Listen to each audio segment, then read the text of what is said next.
Chef ਸਾਹਿਬ Sunday brunch ਵਿੱਚ ਕੀ ਹੁੰਦਾ ਹੈ? संडे ब्रंच जी आ रहा है बेहतरीन बनया है साढ़े कोल होंदा है देसी मुर्गा शोरबे वाला और प्योर सील जेड़ा वे ना मुर्गे होंदे ने सील मुर्गे यानी ये मिसरी भी नहीं गोल्डन भी नहीं प्योर जेड़ा वे ना देसी मुर्गा होंदा है।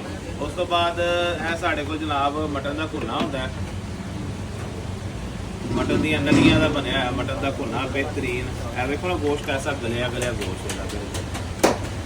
उस तो बाद फिर जनाब होता है काली मिर्च वाला मटन उस तो बाद है फिर छोटे पाए होते हैं और देखो गोश्त के नाल भरे हुए छोटे पाए